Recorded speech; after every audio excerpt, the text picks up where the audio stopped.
Welcome back to Age of Empires 2. Last time we beat this scenario and, well, things didn't quite go as smoothly as I'd expected. Dam being restricted to the Castle Age. But that's all going to change as we take on this next scenario, the Rising, where, well, you'll see. And if things go according to my practice run, which in an earlier attempt they didn't, why is it that your practice run always goes better than your actual recording? But anyway, hopefully things will go better this time, and this scenario overall is actually probably easier than the last one, provided that you do things right.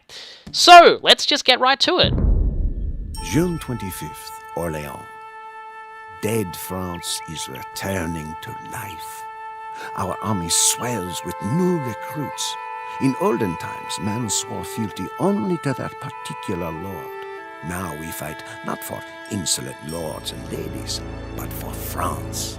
For all of us, Joan is France. There is no distinction in our minds.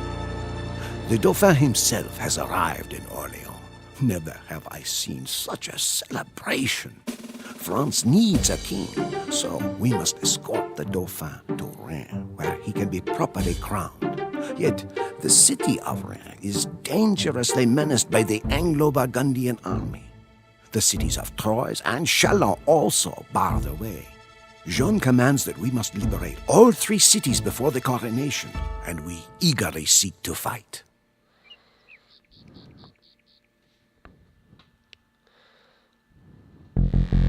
Okay, so our mission here is to get the Dauphin officially crowned, but before we can do that, we have to take out 3 cities. Which sounds an awful lot like the last one, except it's a little easier. But in this case, our first port of call is to travel west to help reinforce the French town. Be wary of opposition along the way, and as always, Joan must survive. Now, the hints for this scenario are very interesting. The first one here, gaining control of the river may be a good strategy, but do not squander your resources needlessly on ships. Basically, what this is saying is, from what I've seen from the practice run, if you let them, your enemies will build docks and try to fish from the river for food. But they rarely field really anything in the way of warships, so you really don't need to spend too much on warships of your own. Hence why that's a bit of a waste of resources. Now, this second hint is extremely helpful. Chalons is the closest and most vulnerable of the 3 English-occupied villages. Making an example of them early could help even the odds for you in the long run. This is very, very useful advice. Very useful advice. And we'll see why in a bit, basically. But yes, remember your objective. Now, this one isn't so much helpful now, it'll become more important later. Wall off shallows to slow enemy invaders. That is also very, very important. So, yeah. So we start off with a very decently sized army, a couple of monks to heal, scout cavalry, all in all, pretty good. Now let's group them all together and go over to reinforce this point here. To do so, I'm going to show off something called an attack move. Attack move is an interesting command I haven't quite shown. Basically, it is, to quote Brutal Legend, an everything in that direction must die order. Basically, it means your units will all move to that point that you tell them to, and will attack automatically any enemy unit that stands in their way. Now, you'll want to remember the location of these shallows for later, but for now, let's just focus on moving. As you can see, there are enemies here, and our units are immediately charging into combat. I prefer if the knights went after the archers first, just to reduce casualties. And our scouts are probably not going to survive, so let's retreat them a bit. But yes, our troops are pretty much more than enough to take on everything here, as you can see, so the attack move order is pretty useful. Sometimes attack move can screw you over and the British Guards have already been defeated, wow. Sometimes an attack move can screw you over if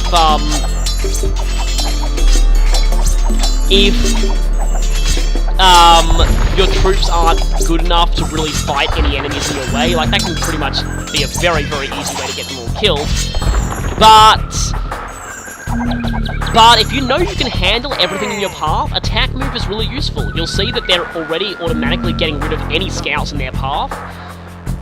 And yeah, very useful if you want to basically destroy everything between you and a certain thing, in this case the French camp. And let's see, did we lose anyone there? I think we have all 4 crossbowmen. Let's see. We lost 1 man-at-arms. We kept most of our knights, and we saved one of our scout cavalry, and of course Joan is alive, and both of our monks are alive. Excellent. We were assigned to help you construct your military camp. So we now have a whole bunch of production facility. Well, not a whole bunch, but we have a town centre. We have villages to gather things. But you'll notice that we've got 2 on wood gathering, 2 food, and 2 stone. The stone is actually very important, as you'll see in a little bit, and as the hints, well, hinted. But we have no one on gold gathering duty, so I'll fix that for, in a bit. But first, I'd like to send more people on food, because at least that's higher priority. Now, our objectives have changed, so let's go ahead and check them after we take out this knight. Actually, let's see if we can get him. Yes, we did! Nice!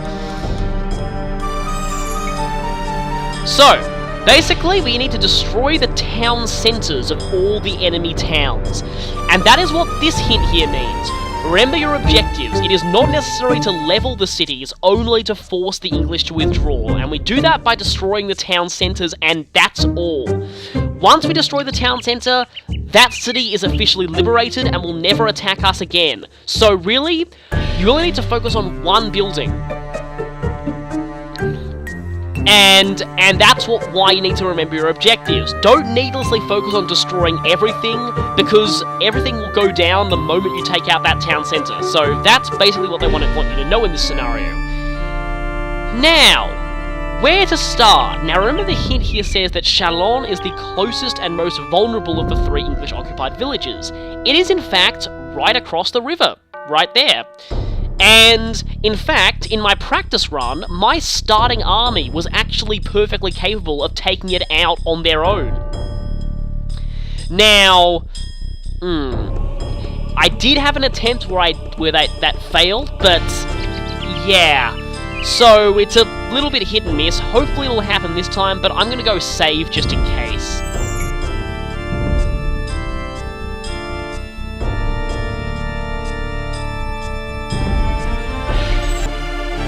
And we have saved, and right there, let's see, okay, we've got some more on the villager duty. Now, while we're doing that though, what I want to do is, I want to get one of our villagers to go over here. And remember what that hint said about walling off shallows? Nope, not a castle, we'll get a castle later, but not just yet. We want to do that. These shallows here, it is very high priority that you wall them off as soon as you can. Because the orange town is right over there, and if you don't wall those off, they could get troops over to you. Or, even worse, I've seen them send villagers over and sneakily build a barracks out on our side of the river. And if that happens, things can get very, very annoying. These scouts are not really going to do very much, so let's just send our army over there. I'm going to get a couple more villagers to go on gold mining duty. Now, if we send our army over here...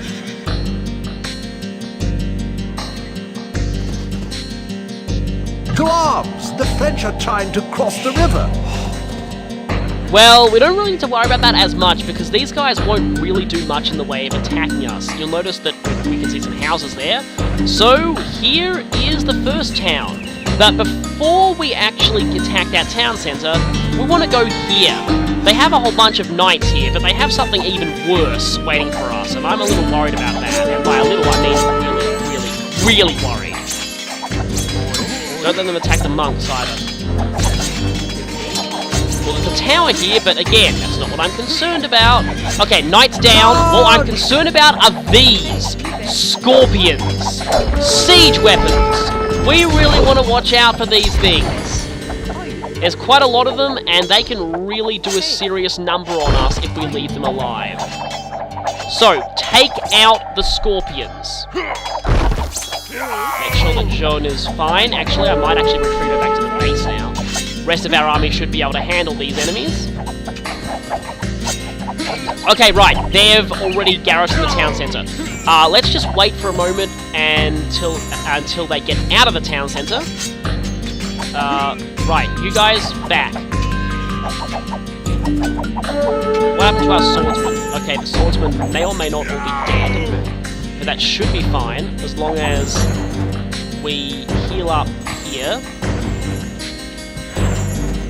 Now you guys, I'm going to put you on no attack for the time being, because let's see if I can actually get a villager.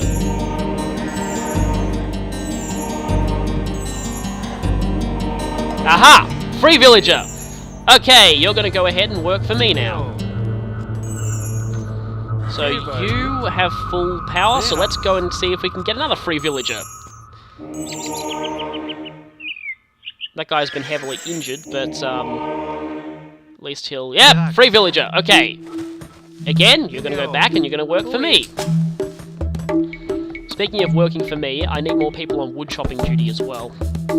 And also, speaking of working for me, good. You're done with that. Now, I'm going to leave you here, because later on we will want to build a castle over there. You know, slowly converting all of these villages is actually probably a very good strategy. Let's see, you are not... You are fully charged, so go ahead and get her.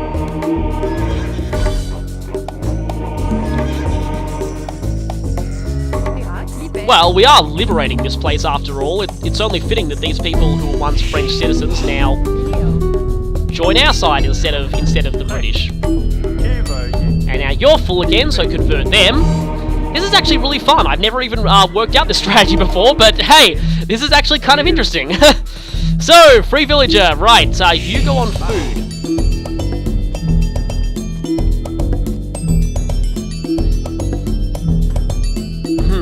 I don't want to go over there though, because there's a there's a tower, and that could spell death to our monks. Okay, you're almost finished. Okay, you are first going to build me a wall down here. This will stop any enemies from coming down here. Now, it does take a bit more resources to build the wall here, because there's more of an area you have to cover. It is worth it. Hi, Ram, you're not going to be useful. Okay, convert you, get ourselves 2 free villagers if we do this right. Yep, 2 free villagers. And some free sheep that we'll send back too. Yes, you guys go on food gathering.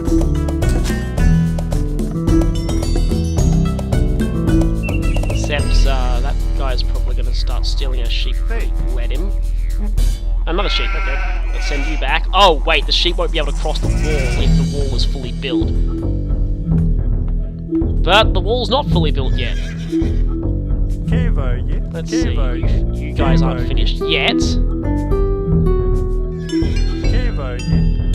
You're 91%, you're 93%. Now, yes, at this point, it's more productive to basically... Okay, get you... Oh, right, you are going into the town centre. Run.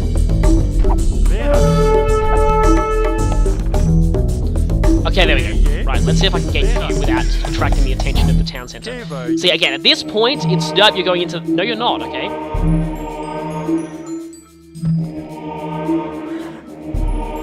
Wait for it. Gotcha! Right, you're mine now.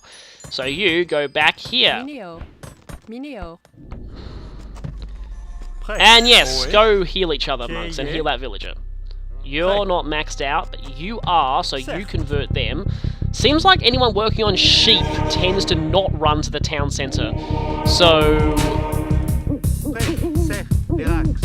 hey, this is actually saving us a lot of food as well, because we're not actually making villages of our own, we're just stealing them from our enemies. Speaking of which, you guys... Nope, not all of you. Dang it, I didn't mean that. You back to that, you back to gold mining. I meant all of you start getting sheep. Okay, the wall's not completely done yet, so let's just keep walling this area off. Make sure that it's completely gap-proof.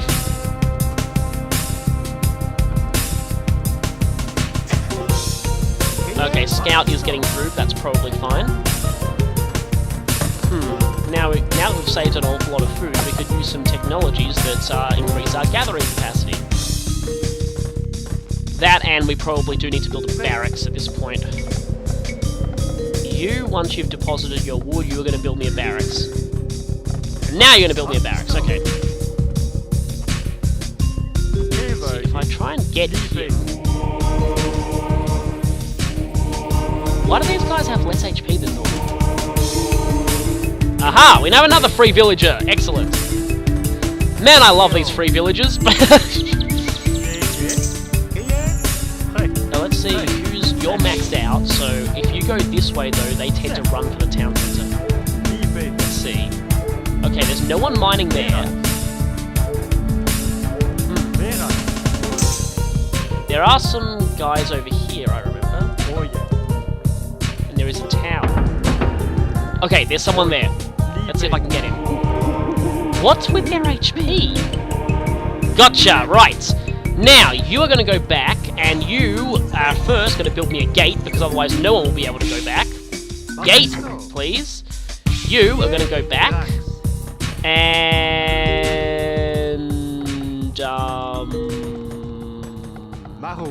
you guys are all going to build me a second mill near these forage bushes to get some more food. And while we're at it, let's upgrade to long swordsman. Hope this gate goes up quickly. Because if they seriously don't have... Now, it would be... We can't actually research... Oh, there is one villager over there. Let's see if we can get them. Okay, you're not actually maxed out on... Now you are. Okay, let's see if we can get her. I love converting villagers. It's so fun and saves you on resources too.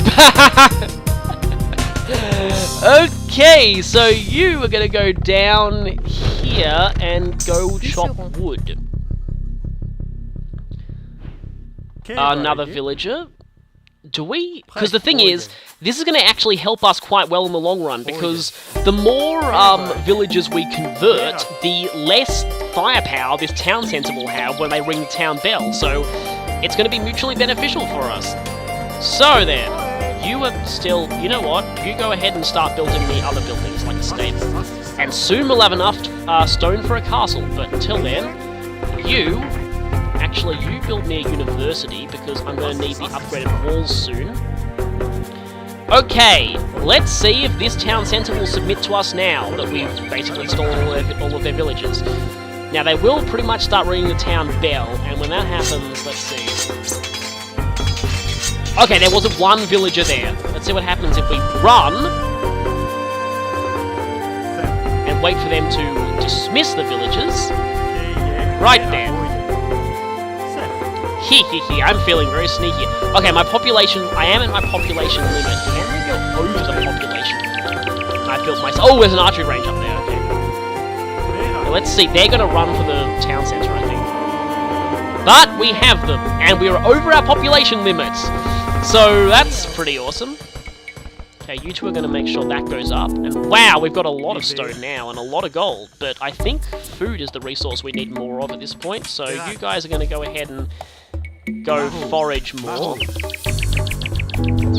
And we have enough stone for a castle. So, we're going to build a castle right here. This will pretty much ensure that nothing gets past this shoreline. And now that we have that one villager, let's see if we can't actually damage this town centre even more. This is a much safer way of taking out this town centre, and it gets you free villagers into the bargain. I am so annoyed I didn't think of this tactic before. Oh, hi, Scout, who's actually attacking us. Okay, they're sending reinforcements. Pikemen and knights. And hopefully, they're really not going to be doing very much to us at all. That knight is much higher. Okay, they got more pikemen. Archers, take out the pikemen. And you guys, maybe you could try converting a few enemies. It'd be nice if I could get that pikeman on our side. Okay, another pikeman. You, convert pikeman. No, get out of the way! Don't you dare! Okay, there's a builder down there, but... Yes! We have a pikeman! Excellent! And again, all we need to do is take out that town centre. You have full power. Convert that villager. Aha! You will stop what you were doing and build for me now! Oh, yeah, I can be so... Okay, right. Alright, forage bushes are up there. We've got a fair amount of food. You go chop wood. Okay, is the town centre down yet? Okay, good. Chalon has been freed. And, as you can see, all of their military buildings immediately get demolished. So, destroying the town centre is the only thing you need to do. They are now no longer a threat. Never again will we ever have to worry about, Chalon. They are down. So yes, all you need to do is focus on taking out the town centre, and in my case, converting villagers. Now, all those converted villages have taken up quite a lot of my population space, but that's fine, because that's probably more villagers than we'll ever need for the rest of it. We've pretty much got all the villages we'll ever need, and we didn't have to spend a single bit of food, so great. We also were able to advance the Imperial Age now that we have a castle, so we want to do that when able. Now, remember what I was saying about how this castle is pretty much all you need to defend this river? Well, yeah. The moment we've built this castle, we can pretty much guarantee nothing is getting across this river ever again. We don't really even need to waste resources on murder holes, because murder holes only works when the enemy is right in direct contact with the castle. And considering that now that we've walled this area off, the enemy will never actually be getting on our side of the river, we'll... Oh, and Raves advanced the Imperial Age. That's fine, because we can do it too, so it's not really that much of an issue.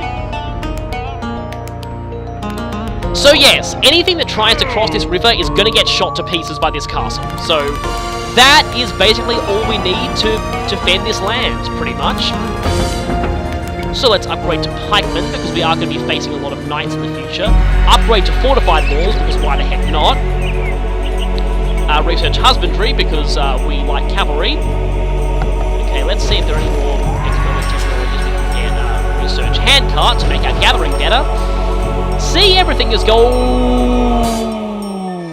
Just as I said everything was going well. Hi, barracks. Yeah, sometimes the enemy sneaks... I'm surprised that thing didn't create any units and send them into our town. Sometimes, and that's where those pikemen are coming from, by the way. Sometimes the enemy manages to sneak a few builders over to the river, over to your side of the river, and start building barracks. That is annoying, but if you take them all out and then wall off all the shallows, you'll never have to worry about them again. So that is at least pretty good. What you're going to do is, you're going to wait, and then you're going to build me a siege workshop right here, because I'm going to need siege weapons on this side soon. Because we've already dealt with this town. The next town is here, and the final one is here.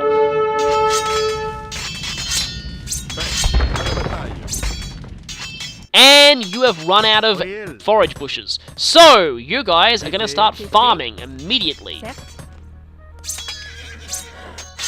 This epic pikeman battle is still going on. Let's give him some help. There we go. And monks go heal. And villagers. You're going to build me lots and lots and lots and lots of farms. I said lots of farms. This is probably not enough farms for all of you. The idle ones will build farms around that mill and this... Actually, there's some pavilions there. That mill and the other mill. Alright, and we have enough stone. We probably have more than enough stone than we'll ever need, but you there, deposit your stone and build me a castle right here, just to guarantee that the enemy will never ever be getting over the river. Castle here. And this will also give me enough population slots to hit my limit, so I don't even need houses, really. Okay, you are idle, so you build one there. And you are going to build one there. Any more idle villages? Okay, you are going to build another farm. I'm going to set up the reseed farm queue, just because it's always convenient to do that. Okay, castle is going up. You help the castle. I can upgrade to guard towers, but really that's not going to be that important. Just trust me, we're going to be needing a lot of resources once we hit the Imperial Age, so for the time being, let's go ahead and create some knights, but we're probably not going to want to save resources for the Imperial Age, because it costs a lot. 1,000 food, 800 gold. We definitely have more than enough gold, but as for food, we're a little lacking in that area.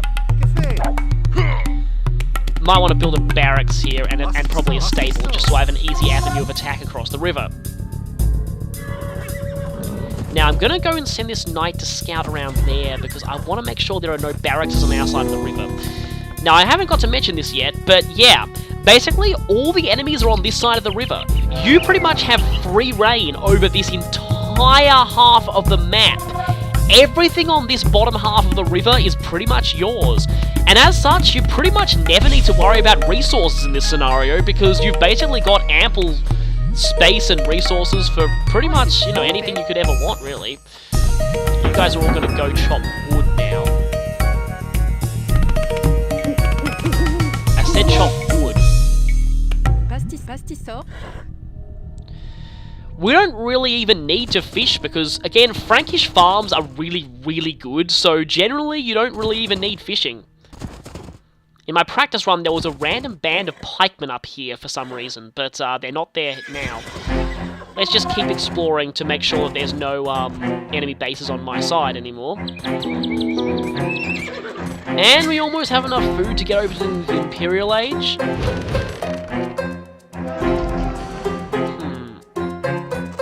Throwing axemen. They're not really that useful to us. Basically, knights and, the orange guys field a lot of pikemen, so maybe not so much knights, but knights are going to be very useful to us later on, because very soon, we'll be able to upgrade knights, finally. And believe me, it was worth the wait, especially Frankish ones. Yeah. But for now, we might need a couple of rams. Now, not too many rams, because soon we'll be getting another type of siege weapon in the Imperial Age that's possibly even better. Yep, you're not crossing the river. Okay, so nothing here. There is some gold, but other than that, nothing. There is a pikeman, though. Which means, is there another barracks on this side? We kind of want to make sure there isn't. And you know what we do to single enemies who are completely alone? Get them to join our side! Let's just make sure there isn't a barracks here. Again, like, normally I would say leave the enemy buildings so you can convert them, but I don't think the Franks get the technology that lets them convert buildings, which is really annoying because it is insanely fun. If, and that pikeman is with us now. If a little kind of hard to do. Like, it takes ages and the monk has to be standing right next to the building the whole time in order for it to work, but... And of course they can't convert castles, town centres, or a bunch of other things. And we have enough resources for the Imperial Age, so let's go there. Advancing to the Imperial Age does take quite some time, but it is worth it, trust me. It is very, very, very worth it. Make sure we've researched all the upgrades we can at this point, or at least the ones that are useful to us. Treadmill crane could be somewhat useful, but murder hole could be somewhat useful, but really I'd rather save my resources because we're going to have a lot to do once we hit the Imperial Age, and it's going to be fun, trust me. Glad I took those guys out at first, and glad I stole all of their villages, because that really saved me on resources. Anyway... And yes, it's a good idea to... There's a wolf here. A dire wolf. I had a feeling it would be a dire wolf. This looks like the only wolf on this map as well. Like, there really weren't that many... I didn't see any other wolves here. But... Right then. I think we've explored just about... Okay, there are pikemen coming from our side. That means that somewhere here there is a barracks, and we need to find it. Let's get exploring. Okay, there's my second exploring knight. There was a tower there, but it is now gone because we defeated the Green Village. Now, yeah, that guy has got over us and is attacking us. Where would it be? There's a ship there. Okay, they might be using transport ships, but if they are using them very ineffectively, considering they're only transporting one man at a time. Okay, you are... Okay, let's lure you into castle shooting range. There we go. You stay here and kind of guard this area. Almost in the Imperial Age.